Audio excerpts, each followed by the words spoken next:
Right, we are at 5 past, so I think we're just going to start now.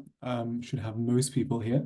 Thank you very much for finding time this evening to listen to me talk today. Apologies that things had to be slightly changed in terms of timings, but I can see everyone has made it, so that's wonderful. Just to introduce myself briefly, I'm Owen.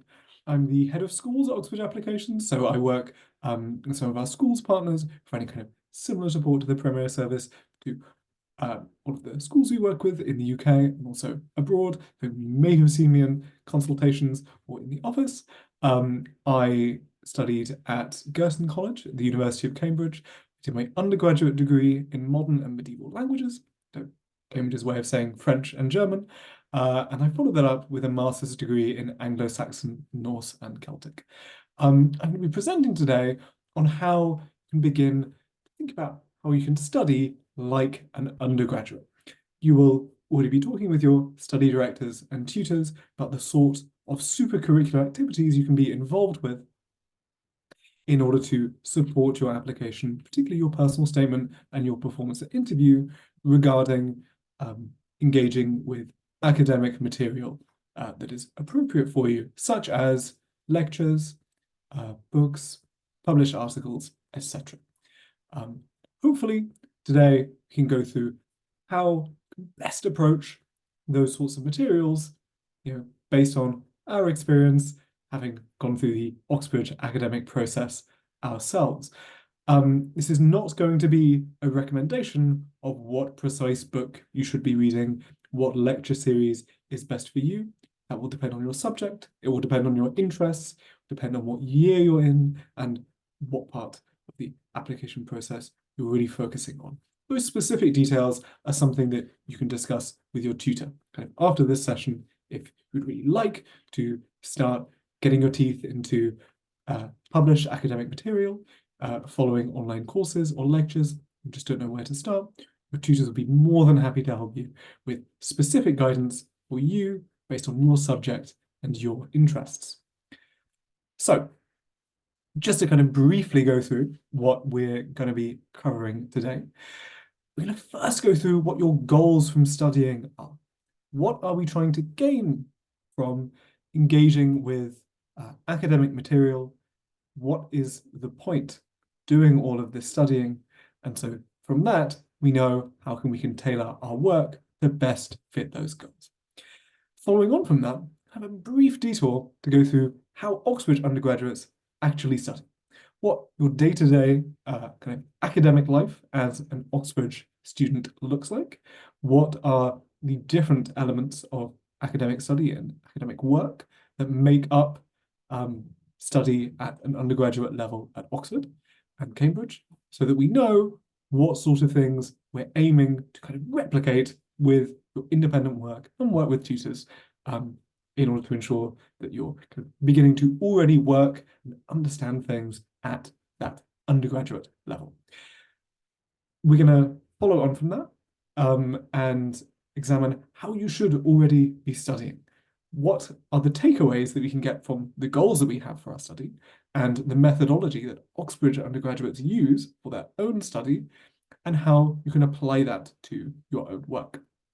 We're then going to follow that up in those two final sections by looking particularly at lectures, the sort of recorded lectures that you may find online or lectures that you may attend in person, and also how you can engage with literature. And by this, I mean academic literature. So yeah, STEM students, please don't worry. This is articles and published scholarly works and how you can begin to read those and engage with those as essentially an undergraduate student at Oxford would. So, first of all, and kind of our most important question here is what are we trying to gain through the study that we are doing? If we don't have an answer to this, then there's kind of no point doing the rest of it because we need to know what our goals are before we even start opening that first book, pressing play on that first lecture. We need to know what we're trying to get out of it. And generally speaking, when we are looking to study, and I appreciate some of this might sound obvious, but it's really useful to be able to break it down. We could be looking to gain various different elements. And these are kind of sort of things that if you were writing an essay or doing some research at Oxbridge, these are the reasons why you might choose to read a particular piece of academic literature or listen to a particular lecture. The first, I think, most obvious goal of study is simply to gain general knowledge of a new field, something that you haven't experienced before. This will be very useful for you to give you points of contact with areas of study and fields that you have not experienced at school.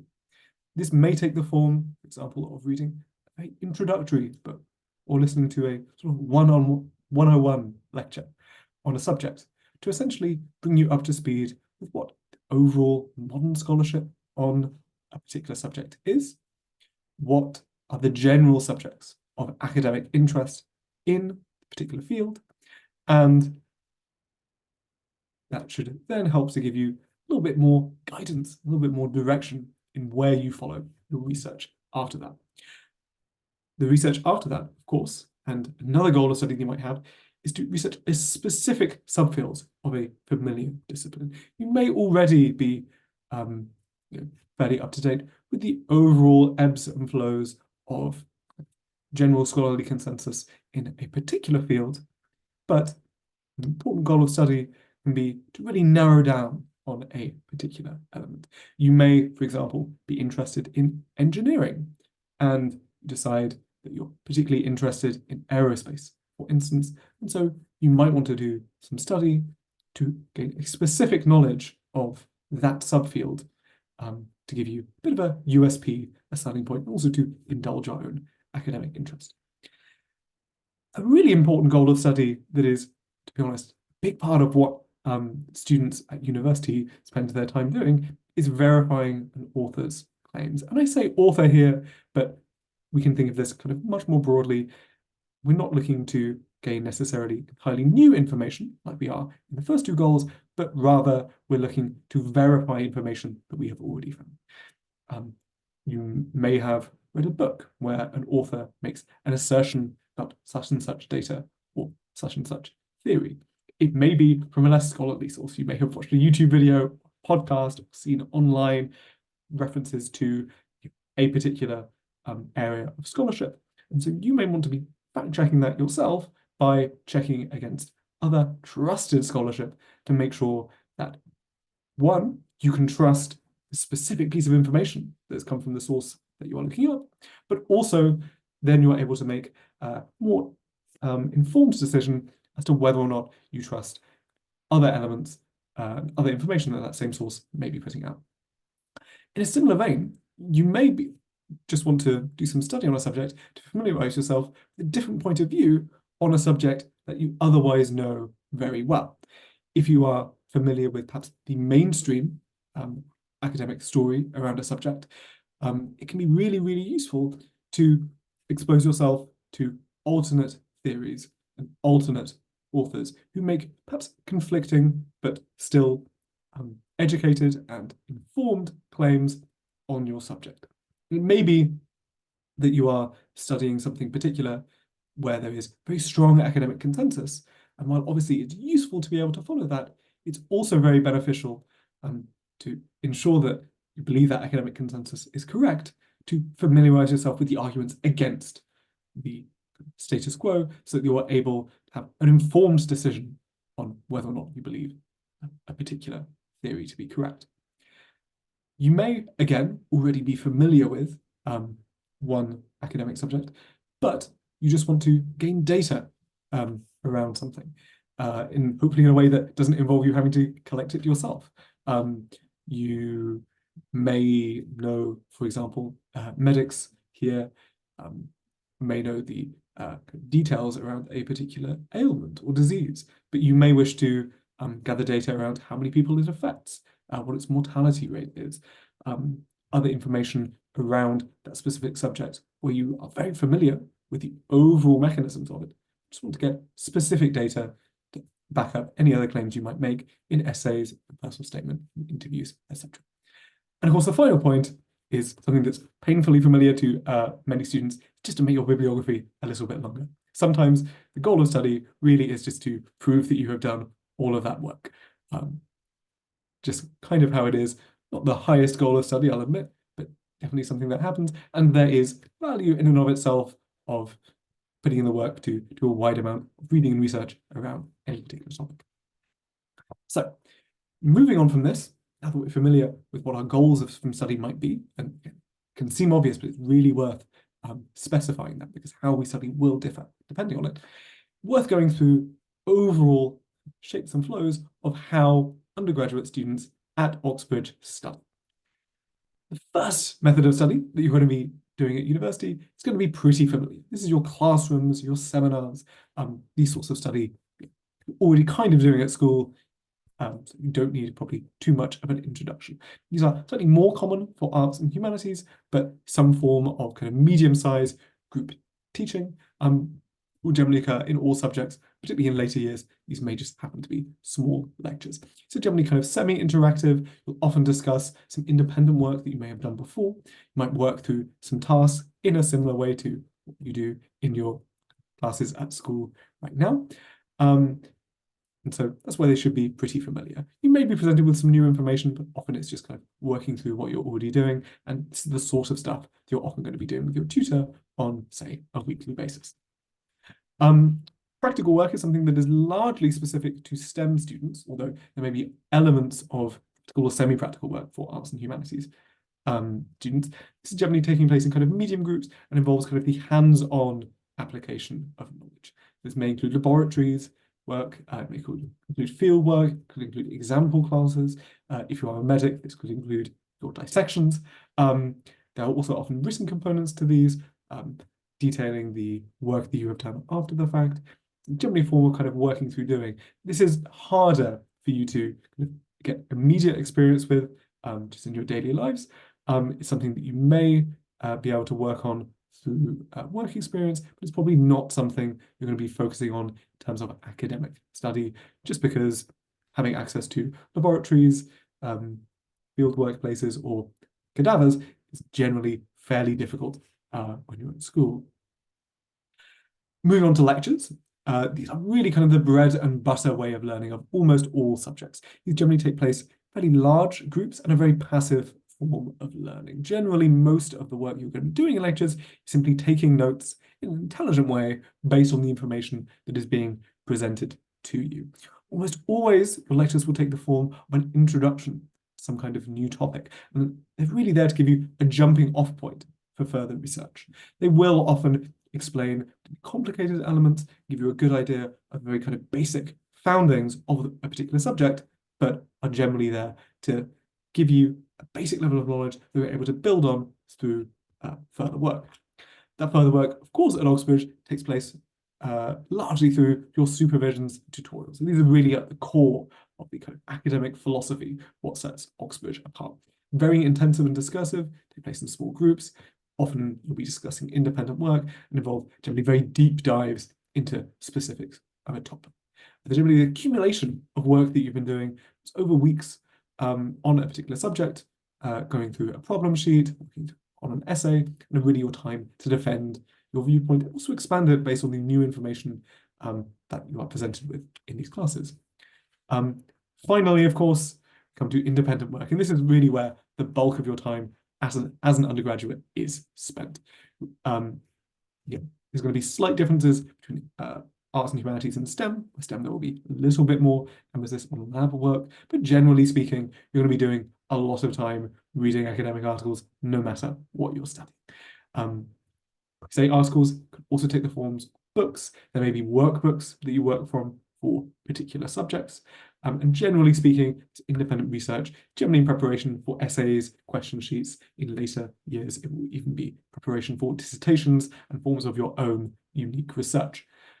Generally speaking, you may be looking for ways to expand your knowledge in terms of exposing yourself to new viewpoints and new theories, but it can also be more basic than this. You may simply be looking for kind of new data or new quotes to support or indeed disprove an argument that you are making. With all of this independent work, and it's something that you will already be doing, there's a balance to be made between making sure that you have a good general knowledge of a subject, while also allowing the indulgence of one's own particular interests to ensure that you're actually able to follow your specific academic desires. So kind of based on all of this, how should you be studying right now? Well, kind of the work that you are doing with your tutors will be to some extent mimicking kind of all of the above elements of learning at Oxbridge that I previously mentioned, aside of course from that independent work which you will be doing yourselves. Generally speaking, at OA we do tend to focus on replicating more those seminars and supervisions of tutorials style in order to really make sure you're able to make the most of that small group learning that's available at Oxbridge. An important note on the time that you have with your tutors is that it's really important that you're able to make the most of these, kind of approaching them like an undergraduate student. In terms of practical work, this is something that you may be focusing more on getting through work experience if it is relevant to your course. That can be tricky depending on what exactly you want to go into. You will have kind of lectures on various topics through presentations like these that may be more subject specific and may go through actual academic topics in particular depth. But there are many very easily available online and ditto for academic literature as well. Particularly post-COVID, the amount of literature and lectures and courses available online has really exploded. So that's how you're probably going to be accessing most of that yourselves. So kind of the general guidance that I think we can recommend based on how undergraduate students at Oxford actually study, what our goals of study are, and how we can go about mimicking the Oxford process for ourselves, is to kind of put together a plan of your supercurricular academic progression, or profession. Sorry, you don't have a academic profession quite yet, maybe once you've got your master's. But with your tutor, work to put together a plan what your overall goals for your supercurricular academic progression are. Are there particular weak points that you have regarding the academics of your subject you feel that you need to shore up? Or are you actually feeling pretty confident on the basics of your particular subject? And so you really want to be able to indulge yourself and go into particular tangents, really focus in on areas that you're particularly interested in, while also making sure to balance that out against a strong foundation in the basics. Kind of important thing at this stage is that it's really important to kind of work within your limits, to kind of slowly expand your knowledge without being overwhelmed. If you are perhaps a few years away from making your application and you're just considering kind of dipping your toes to academia for the first proper time, then trying to go and read big, long, very dense academic book is an easy way to get overwhelmed and not enjoy the process. You will be yourselves fairly familiar with where you feel you are in your journey towards actual academic or undergraduate level academic work, and so can judge for yourselves what sort of level of work is appropriate. Are you interested in just engaging with perhaps very introductory lectures, reading a few introductory books to your topic, or actually really confident on specific academics of your course, and so you want to delve in with kind of truly thoroughly academic material that would be taught in, say, a first year at Oxford or Cambridge. Now that we've, I hope, got kind of the overall basics of what study at Oxford is like and what our goals of study might be, I think it's really useful now to go through lectures. These are really the core of the teaching process at Oxford. This is where you're going to be gaining most of your introductory knowledge, introductory familiarity with many courses. And so it's something that's really great for you to start doing now, both to ensure that you are as passionate about your subject as you think you are, to make sure that you're able to learn about different aspects of your subject you may not have had knowledge of before, and of course, not beat about the bush, these are amazing things to reference in your personal statement and discuss at interview. Again, this is not going to be a specific guidance on where you can find lectures for your particular subject. If you have any questions about where good places to start might be, then please do ask your tutor what they would recommend for you, for your interests, for your subject. Having said that, there are a few generally good places where you can find very high quality lectures for any subject that you might be interested in. YouTube is, I appreciate, blindingly obvious. There really are some amazing uh, lecture series available on YouTube for free, super accessible. We will get into things to watch out for slightly later on, but as just a simple introduction, YouTube can be really useful. And in fact, there are many top universities that publish their own lectures or guest lectures on YouTube for free for undergraduates or aspiring undergraduates all around the world to enjoy. In a similar vein, there are many universities that actually publish online lectures completely for free, often an actual full series, so you can follow along, essentially doing a term's worth of whatever that particular subject is. Harvard, MIT, and Yale do tons and tons of lectures that are essentially of an Oxbridge level for a huge variety of different subjects. Promise you, if you Google my subject, lecture, Harvard, MIT, Yale, almost certainly find out there's something. Generally very well researched, well presented, can offer really good starting points, both to branch off to other elements of academic research that we'll mention later, but also bluntly be able to write in your personal statement that you're already keeping up with lectures from Harvard. Doesn't look too bad. On the UK side, Imperial and Edinburgh, also two examples of universities that offer very high quality lectures available online for free for a huge variety of courses. Though there really are a large number of UK universities that offer equivalent. So I'm just giving a couple of examples there. Oxford and Cambridge also publish lectures as the form of podcasts, which I highly recommend you have access to. Oxford in particular publish huge amounts of lectures in an audio-only format on their podcast site. They are absolutely undergraduate level who are listening to actual professors at Oxford give lectures on their subjects. And that's something that you are able to access online at Oxford completely for free.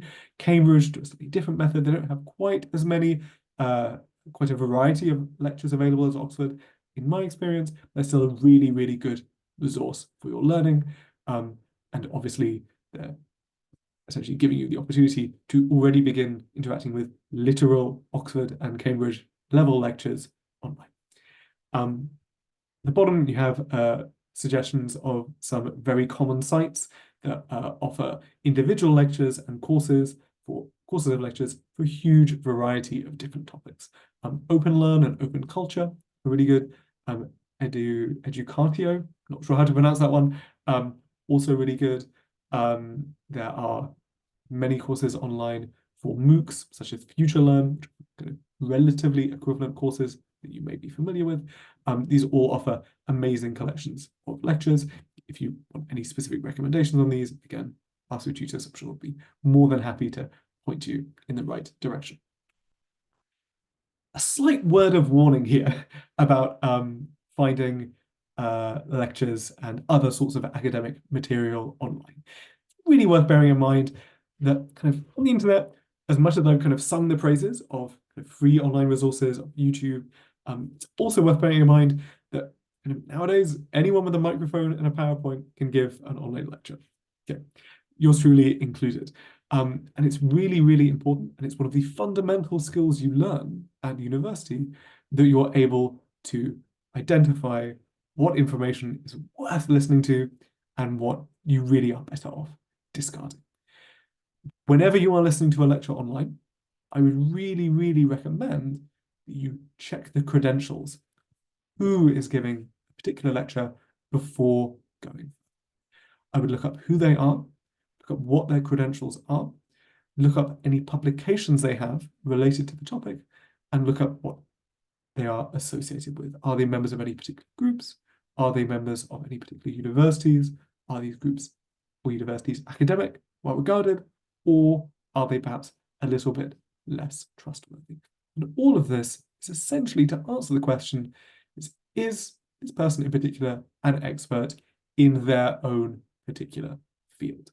It can be very common for otherwise very intelligent people to speak very confidently and seemingly fluently on subjects on which actually they really do not have that much knowledge. They may not have a degree in it, they may not even be involved with it in their own academic work, their own academic research, but without actually looking up who someone is and what their credentials are, it'd be really difficult to tell the true gold level lectures from those that are given a little bit by charlatans. It is somewhat personal for me in the field of Germanics and linguistics to find a lot of people have very, very strong, vociferous opinions that are based on absolutely nothing and have no academic credentials behind them whatsoever.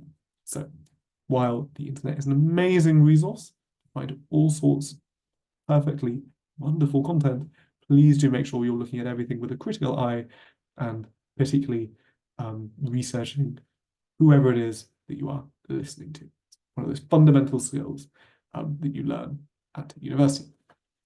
Beyond this, of course, it's also worth bearing in mind whether the lecture that you're listening to is relevant and appropriate for you. Relevant in that it is related to your course and has direct academic connection to what you intend to study. Obviously, it's perfectly fine to listen to completely irrelevant lectures just for the fun of them. If you just find them interesting, if you're just fascinated by a subject, but don't have an intention of studying it, don't have an intention of writing about it in your personal statement, that is totally fine. Go to town and embrace having as wide a knowledge base as possible. For those of you who are considering US applications, really important to have an extremely broad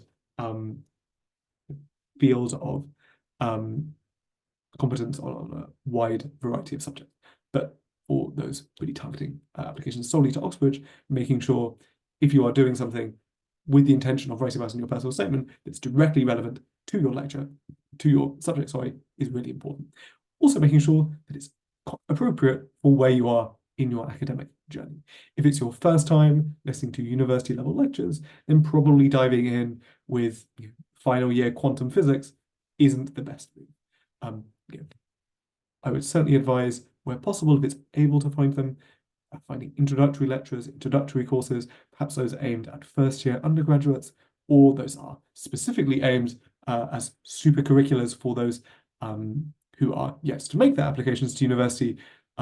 Really good to make sure that you're able to watch lectures that are actually relevant for you, that are appropriate, that you're able to approach and digest.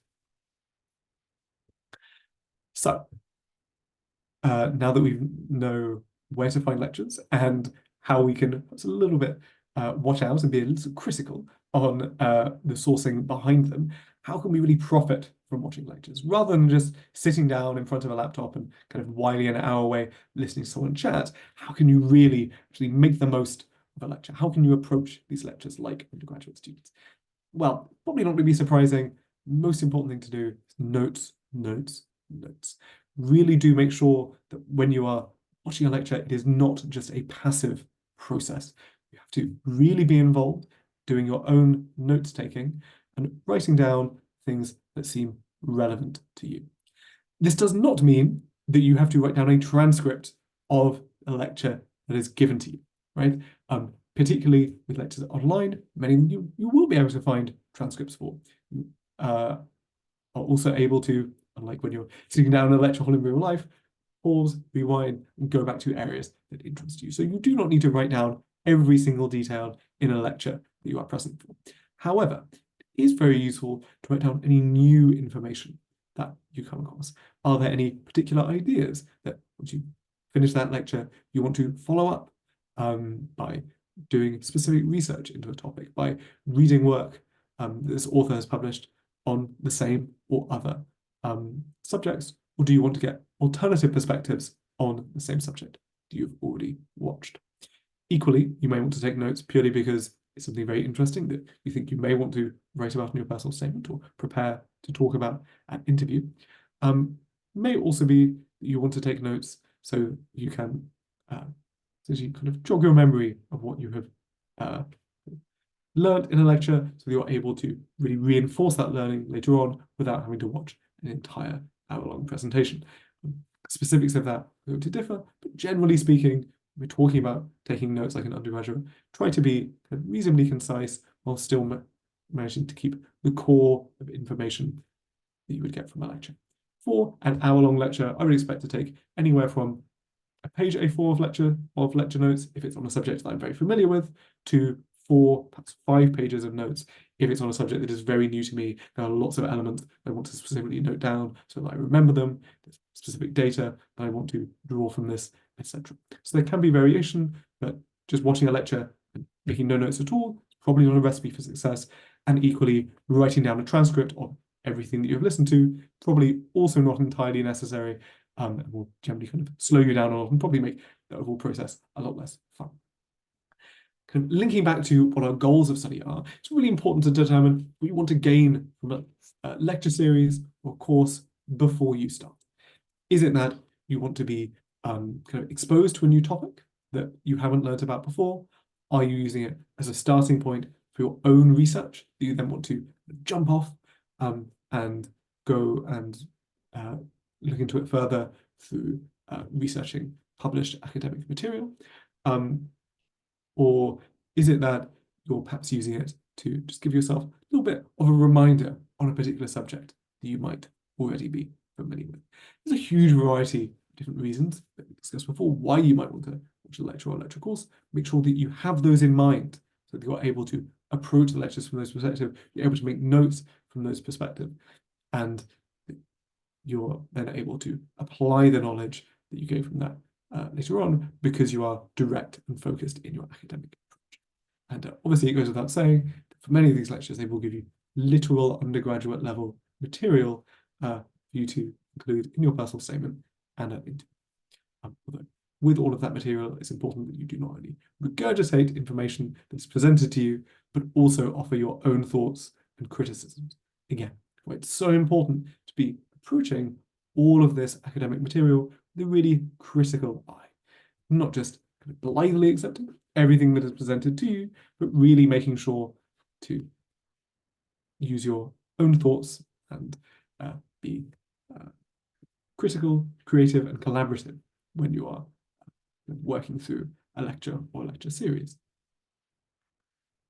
Moving on to something that perhaps is slightly more tricky, is how to kind of read literature, kind of scholarly literature, articles, books, reviews, etc., like an undergraduate. It's a little bit trickier than lectures because even if you're not super familiar with the topic, lectures are normally billed as relatively introductory in most cases. Obviously, what introductory is going to be relative depending on the precise subject and its level, but generally speaking, slightly more accessible. Also, slightly more limited in terms of what lectures are available, as opposed to the entire written academic corpus, at least it's available online, that you'll be able to find in terms of academic literature. And so it's perhaps even more important to be critical when we're looking at academic literature as opposed to just lectures, because it's much, much easier to get a little bit lost and, to be honest, a little bit disheartened by finding literature that is irrelevant, inappropriate to us. So again, the specifics of where to find literature and what sort of literature you should be doing, and even to what extent it should be making up a portion of your application is something that, again, is going to be left between you and your tutors to go through that by yourselves and find specific academic literature that is relevant to you and your interests. But again, this kind of just serves as a good kind of baseline idea of the different sort of things you might be considering. Kind of goes without saying that in terms of just gaining a basic knowledge of a subject, the reading list, the first year reading list for your subject at Oxford or Cambridge is a very useful baseline. I note that it is a baseline because it really should just be in order to shore up your basic information regarding a topic. It is probably not something that, in many cases, you will actually be using in your personal statement, discussing an interview, purely because it is very, very easy to look up the reading list for a subject, read the reading list, and then regurgitate it onto a personal statement. I've seen it many times myself. It does not make for a particularly interesting personal statement, and it does kind of speak as well to a little bit of a lack of creativity. If you're not able to think of anything independent to research for yourself, and instead just look up the first year reading list for a subject, read that, and then have nothing else to add. Again, they're a useful baseline, not only will they prepare you for your actual first year of study, but also give you an idea of what sort of study and what sort of books you can be looking at afterwards. But yeah, they are a baseline. Cambridge's supercurricular suggestions are amazing if you are looking for suggestions for books to read or supercurricular elements to engage with outside of your subject that you're just not already super familiar with. And kind of ditto for Oxford's preparing for Oxford's resources pack. Both of these are kind of slightly unwieldy and slightly old-fashioned PDFs, but have amazing resources for each and every subject, particularly useful if you're applying for a slightly specific subject that doesn't exist at other universities. They will include reading recommendations and recommendations for academic resources, so lecture series and online courses as well. For the specific courses, and this is in the opinion of the faculty members and admissions tutors for these subjects at Oxford and Cambridge. So it really is from the horse's mouth what they think you should be studying to demonstrate your suitability and motivation for these subjects at Oxford and Cambridge. Beyond the kind of simple recommendations of kind of Oxford and Cambridge, Google Scholar, JSTOR, it's obvious these really are your friends. There are so many amazing free resources available online at the click of a button. A really important point at the bottom is that once you've found a good article, follow the bibliography. This is what they are there for. They're not just there to prove that you've actually done all the reading you've said you've done and to kind of make the end of your essay look very long and cultured and educated. But the purpose of bibliographies is enable you to see what someone who has produced a certain academic piece of work was reading themselves. For almost, and this actually kind of links into why introductory books and introductory academic resources can be so useful.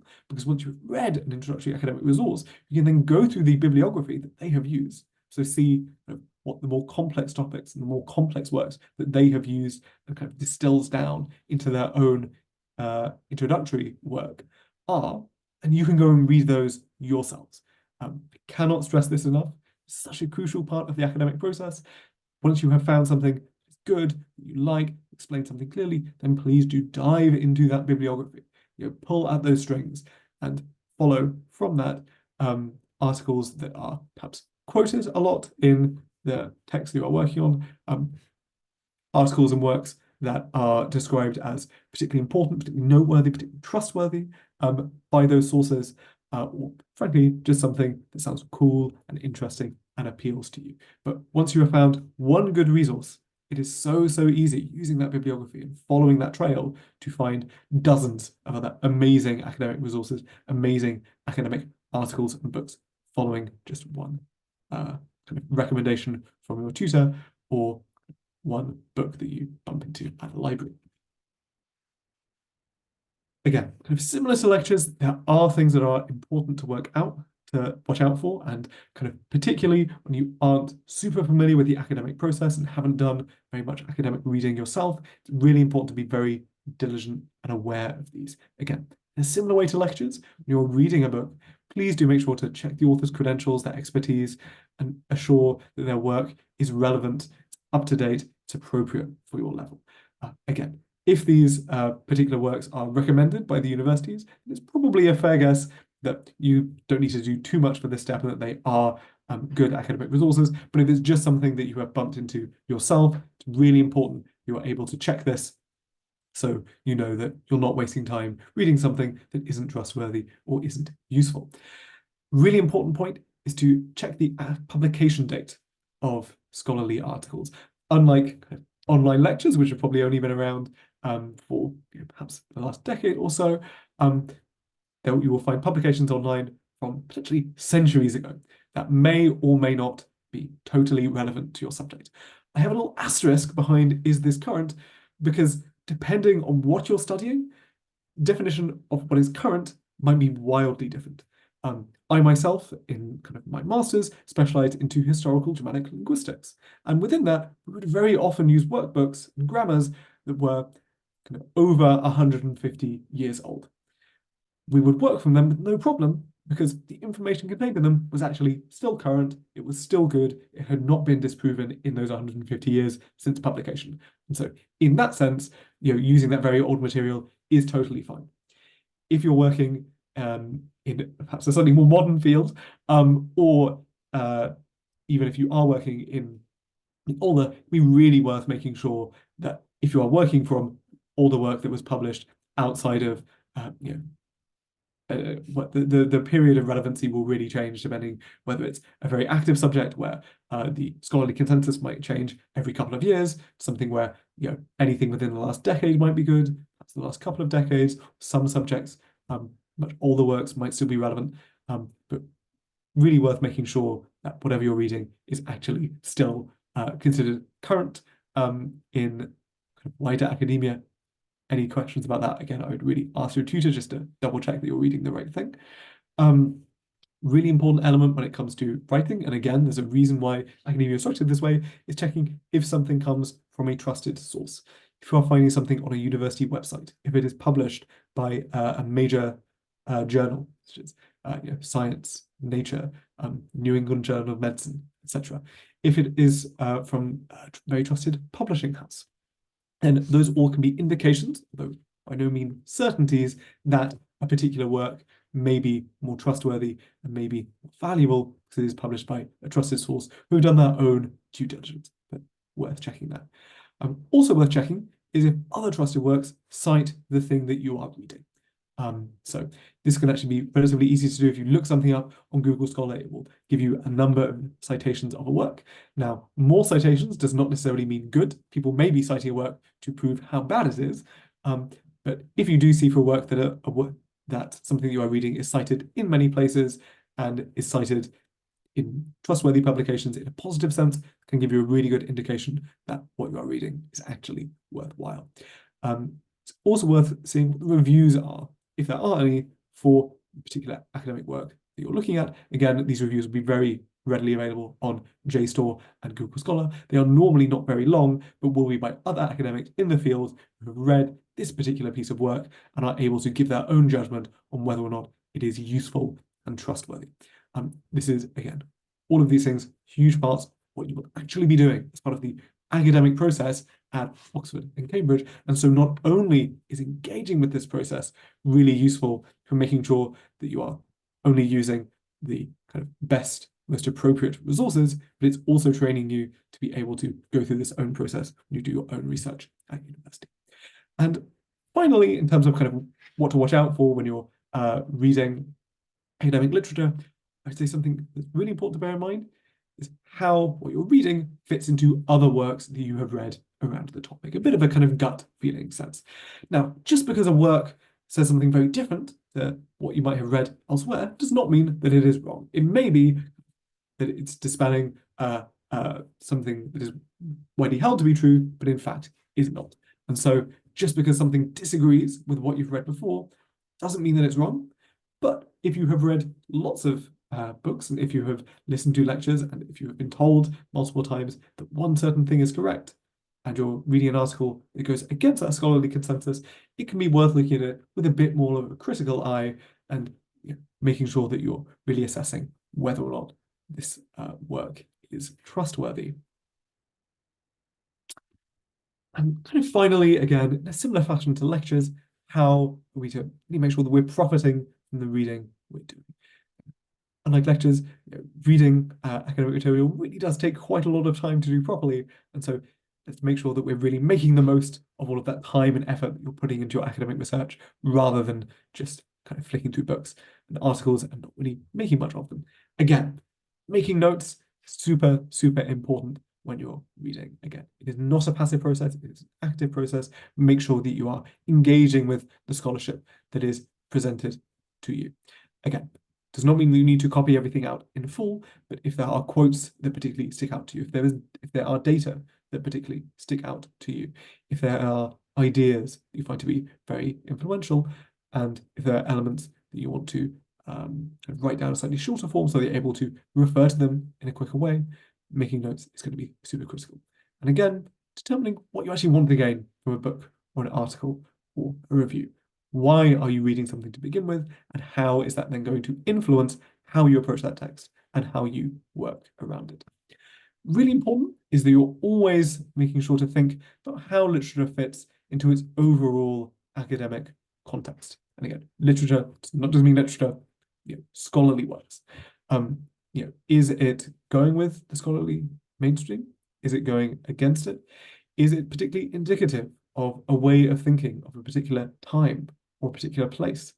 And just generally speaking, seeing how what you are reading fits into what you think you already know about the subject. Is it really opening your mind and exposing you to something completely new, or is it just giving you some quiet confidence that what you already thought to be true is?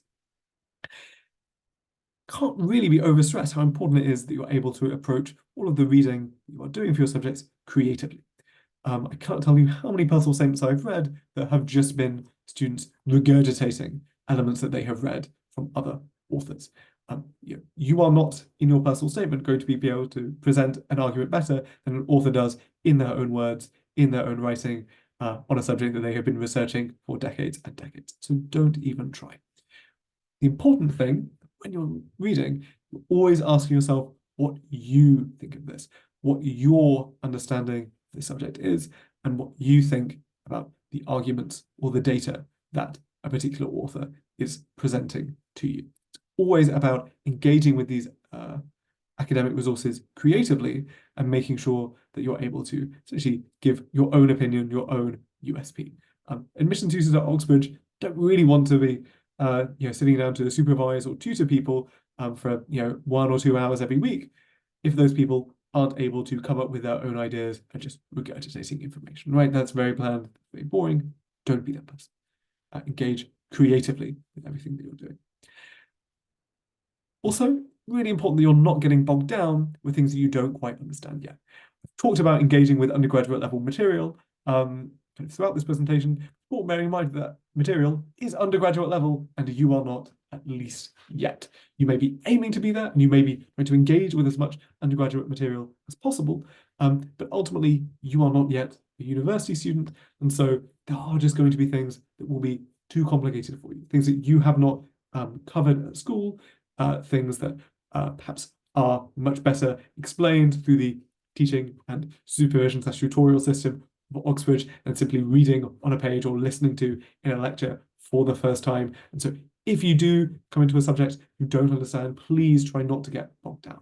Do feel free, if you feel like something is completely beyond you, to simply put it down and move on. That's actually a very smart academic move, so you're not wasting time going through things that you don't have a real hope of understanding. And again, I'm just re-stressing that bibliographies are gold because it is so, so important. I want to make sure you hear it again. When you are doing this introductory reading, really make sure to look at those bibliographies with a huge amount of detail. They are kind of your academic pathway. They offer kind of a route through the kind of dark woods of academia to the sources that are the most trustworthy because they are used in these scholarly articles. So please do make sure, pay attention to the bibliographies at the end of books, end of articles. They're not just there for show. Perfect. Thank you very much for listening to me chat about the academic process today and how you can begin to start engaging with that to prove yourself and to prove to the universities that you are already going to think and behave a little bit like an undergraduate student. Do we have any questions on kind of any elements of the presentation that we've been through? Perhaps any elements that I haven't covered on engaging with supercurriculars, engaging with extracurricular activities, engaging with scholarly works or the academic process. Any questions at all?